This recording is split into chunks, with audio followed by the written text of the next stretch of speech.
2026 में इन 5 राज्यों के चुनाव तय करेंगे देश का भविष्य। नई बाबरी वाले राज्य में ममता दीदी कुर्सी बचाकर बना देंगी रिकॉर्ड, या मोदी शाह बंगाल में बीजेपी को जिता देंगे। सनातन विरोध से स्टालिन तमिलनाडु में फिर से बनाएंगे सरकार, या फिर अब की बार अनमलाई करेंगे बीजेपी का उद्धार। वाम पंथ का आखिरी किला गिरेगा या बन जाएगा भेद, कौन जीतेगा केरल। लोकसभा के बाद क्या विधानसभा में भी बीजेपी करेगी केरल में सेंधमारी, और पुडुचेरी में क्या बीजेपी फिर करेगी खेला। नमस्कार, जी मीडिया के डिजिटल प्लेटफॉर्म पर आपके साथ मैं हूं आयुष सूर्यवंशी। 2026 की एंट्री के साथ ही देश की सियासत चुनावी मोड में आ चुकी है। लोकसभा चुनाव 2024 के बाद पहली बार ऐसा मौका है जब विपक्षी गठबंधन इंडिया ब्लॉक की असली ताकत जमीन पर परखी जाएगी। वजह साफ है, जिन 5 राज्यों में इस साल विधानसभा चुनाव हैं, उनमें से ज्यादातर जगह सत्ता विपक्ष के हाथ में है। यानी सवाल बीजेपी या एनडीए का नहीं, बल्कि सवाल ये कि इंडिया ब्लॉक अपनी सरकारें बचा पाएगा या नहीं। ये 5 राज्य हैं पश्चिम बंगाल, असम, केरल, तमिलनाडु और पुडुचेरी। और अगर यहां सत्ता का समीकरण बदला तो उसका असर जो राज्यों तक रहेगा वो सिर्फ राज्यों तक सीमित नहीं होगा, बल्कि दिल्ली से लेकर राज्यसभा तक उसकी गूंज सुनाई देगी।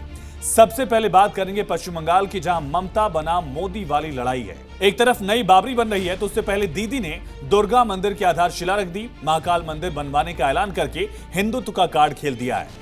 पश्चिम बंगाल में ममता बनर्जी 2011 से सत्ता में है और 2021 के चुनाव में उन्होंने बीजेपी को करारी शिकस्त दी। 294 सीटों वाली विधानसभा में टीएमसी के पास 215 के आंकड़े के साथ 2/3 का मजबूत बहुमत है।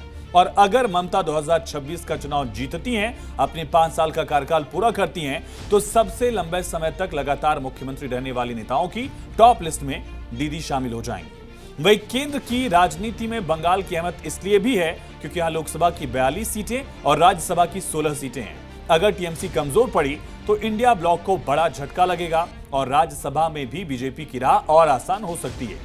दूसरा राज्य है असम। पिछले 10 साल से पहले दरअसल सोनोवाल और फिर 2021 से हेमंता बिस्वा शर्मा यहां मुख्यमंत्री हैं। विधानसभा में बीजेपी और उसके सहयोगियों का यहां मजबूत बहुमत है।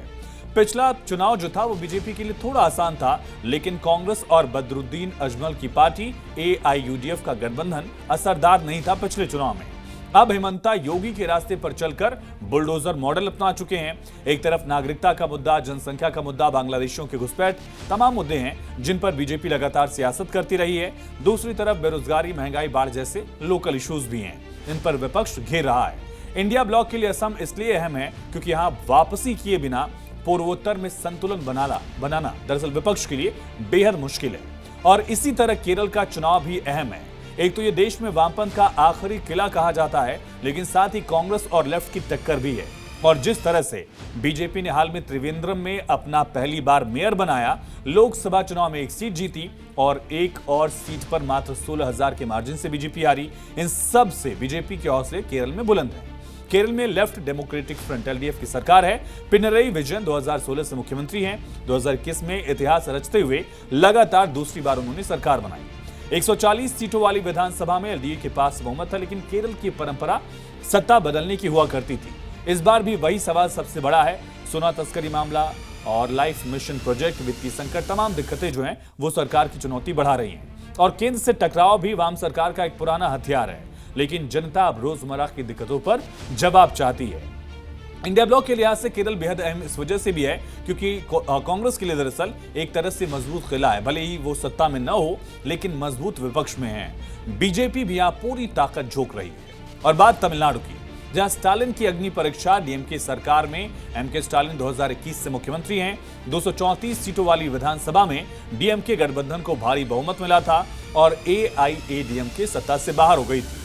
स्टालिन सरकार की सबसे बड़ी ताकत सामाजिक न्याय, हिंदी विरोध और केंद्र से अधिकारों की लड़ाई का कथित मुद्दा है, जो वो दिखाने, बताने, जताने की कोशिश करते हैं। बीजेपी यहां सीधे सत्ता के दावेदार उतनी मजबूती से नहीं दिखती है, लेकिन बीजेपी एआईएडीएमके के जरिए खेल बिगाड़ सकती है।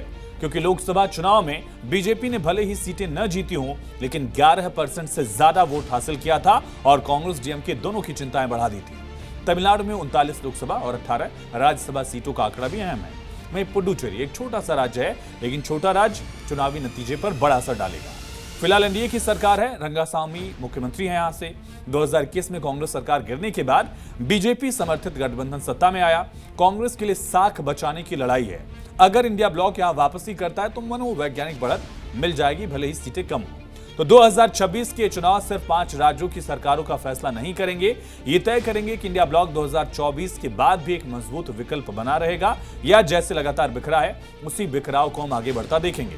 साथ ही राज्यसभा की तस्वीर भी बदल सकती है।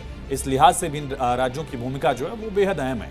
अगर विपक्ष यहां कमजोर पड़ा तो संसद के ऊपरी सदन में बीजेपी के पास आंकड़ा और मजबूत होगा और बिल पास कराना और आसान।